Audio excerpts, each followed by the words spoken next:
Chapter 9. The Whirlwind. If the sharp sword be not in your hand, how can you hope your friends will remain many? The Liberator. Emperor Wu Ti. The Emperor of Japan surrendered to the Allies on August 10, 1945. Longbow Village was liberated by the 8th Root Army and the People's Militia of Lucheng County on August 14, 1945, after 3 days of fighting. Why, if the war was over on August 10th, should there have been a bitter battle for Longbow that lasted until the 14th? Research into this question throws considerable light on subsequent events in China. The local resistance forces had to fight their way into Longbow Village because, within a few hours after the Japanese surrender, Chiang Kai-shek issued 2 orders which brought his Trojan horse strategy to its infamous fruition. The first commanded the 8th Root Army to stop where it was and to take no action against the Japanese or puppet troops which it confronted. The second directed the puppet troops, over 400,000 of whom garrison the north, to maintain law and order, resist any advance on the part of the 8th Root Army, and hold all occupied territory pending the arrival of representatives from Chongqing. Within a very short time, leading puppet politicians and generals were appointed officials of the nationalist administration and officers of the nationalist army. The Japanese were ordered to surrender to them and to them alone. General MacArthur, supreme commander for the Allied powers, gave full American backing to this move by issuing a general order making Chiang Kai-shek's forces sole agent for receiving the surrender of the Japanese forces in China proper. Footnote: United States Relations with China, Washington, D.C., Department of State, August 1949, page 312. By this extraordinary maneuver, Chiang attempted, without firing a shot, to re-establish traditional gentry power throughout those vast areas of China where for 8 long years of war, the communist-led 8th Root Army, New 4th Army, South China Anti-Japanese Brigade, with the aid of the People's Militia, had held at bay 69% of the Japanese forces in China and 95% of the puppet troops. Footnote: For various estimates of the proportion of Japanese and puppet troops tied down by the 8th Root Army, see Israel Epstein, The Unfinished Revolution in China, page 317. Lau Kai-lung, From Yan'an to Beijing, Beijing, Foreign Languages Press, 1954, page 9. Mao Zedong, Selected Works, Volume 4, page 29. Edgar Snow, Red Star over China, page 500. From the military point of view, this was an audacious strategy. When viewed in terms of troop numbers, firepower, and the strategic location of forces, it looked like a sure formula for victory. At a minimum, Chiang expected the puppet forces to hold their own until, by massive airlift and naval ferry, the Americans helped him shoehorn into the north the newly equipped and trained divisions which he had been holding in reserve in the hinterland. Then, with his most modern armies in position, Chiang expected to liquidate the liberated areas in a matter of months. Politically, the maneuver was disastrous. The destiny of nations is rarely determined by manpower or firepower alone. Chiang and his American advisors reckoned, as usual, without the people of China. What to them seemed a brilliant coup appeared to the vast majority of the Chinese people a ghastly betrayal of everything for which they had fought and suffered. This was particularly true in the liberated areas, where the population had borne the full fury of the Japanese assault and hated the puppet troops with a hatred more bitter than that which they nursed against the Japanese themselves.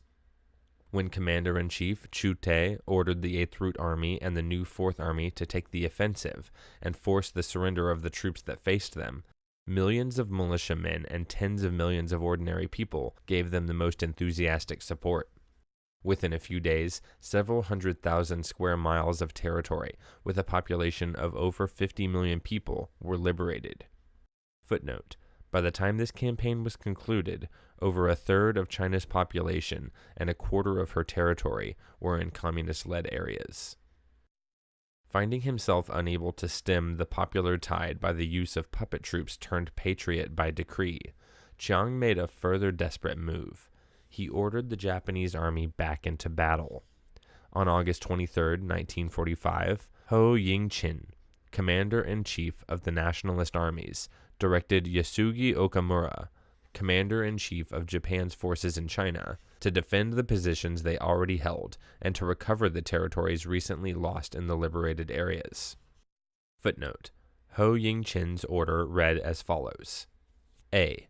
As illegally armed units are without warrant disarming Japanese troops, your command must take effective defensive measures pending the arrival of the Nationalist Army designated by Generalissimo Chung and Commander-in-Chief Ho to accept your surrender. B.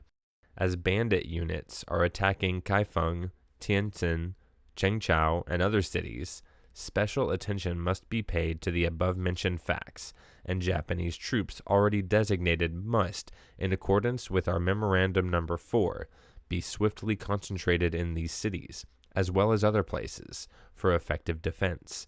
If these places fall into the hands of bandit units, your troops will be held responsible for their recovery.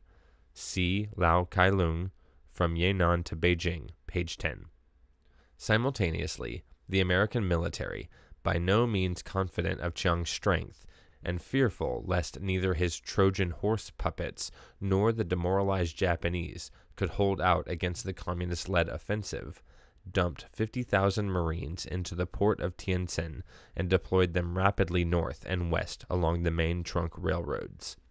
The Marines paid special attention to the line to Mukden, fanning out along the railroads, ostensibly to help take over from the Japanese. American forces became involved in skirmishes with Eighth Route guerrillas whose survival depended on smashing the tracks. More than once, American Marines and ex-puppet Kuomintang forces conducted joint operations against the Red Bandits, who were disrupting communications. Footnote: On July 29, 1946, U.S. troops in Tientsin, in coordination with Chiang Kai-shek units, assaulted the town of Anping, Xiangho County, Hebei Province. On June 16, 1946, U.S. troops at Tangshan, Hebei Province, raided Sungchayang and other places. In July, they raided Sanho Village, Luanxian County, and Sihonan Village, Changli County, both near Tangshan. On March 1, 1947, U.S. troops made a military reconnaissance of positions at Hosipao in northeast China. Of numerous attacks in eastern Shantung, the most widely known were one by U.S. warships on Longnuangkou and Xiali Island, Muping County, on August 28, 1947, and one by U.S. forces in conjunction with Kuomintang troops on Wanglintao Village, north of Chino County, on December 25, 1947. See Mao Zedong, Selected Works, Volume 4, page 439. No more damaging coalition of forces could possibly have been assembled in a planned and conscious effort to dissipate the reservoir of goodwill which American wartime policy had built up in China. The attack on the liberated areas brought China to the brink of an all-out civil war and made the United States an aggressor in the eyes of millions of Chinese. Such were the events taking place on a national and world scale, which made a battle for Longbo Village necessary. The village was not surrendered to the popular forces that surrounded it. It had to be taken. Even though the Japanese contingent of the garrison had been withdrawn sometime in July, the forces in the Longbo blockhouse were still formidable. 100 men of the puppet 4th Column, well equipped with modern Japanese weapons, were entrenched there.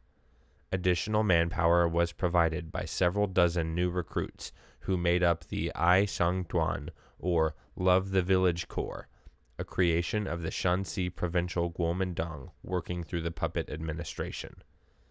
The Love the Village Corps was a last-minute attempt to give collaborators and running dogs the status of patriots and provide some framework in occupied territory for the return of the Kuomintang to power.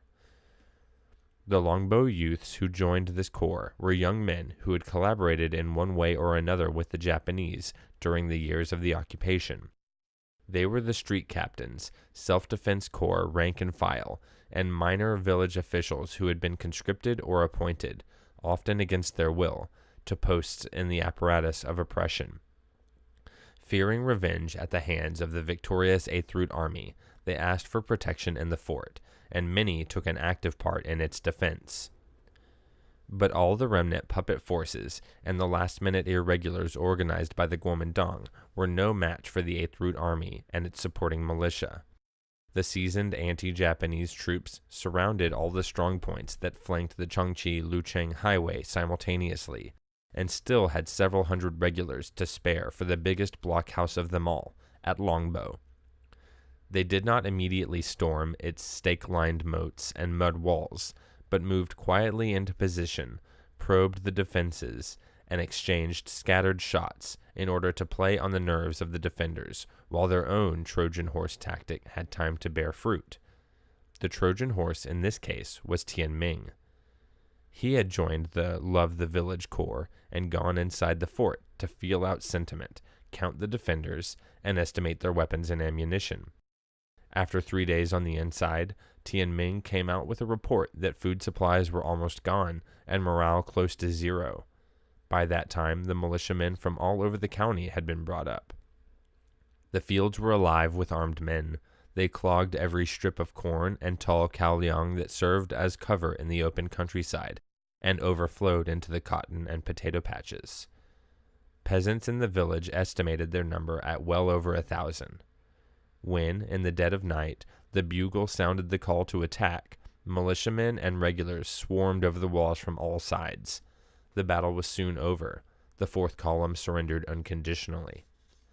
Like a string of Chinese firecrackers exploding on New Year's Day, the attacks followed one another down the valley. Dozens of occupied villages were liberated within a few hours. Leaving the militia to mop up the rear, the main attack units then moved southward to surround the walled city of Changchi, where the Japanese troops still held out in force.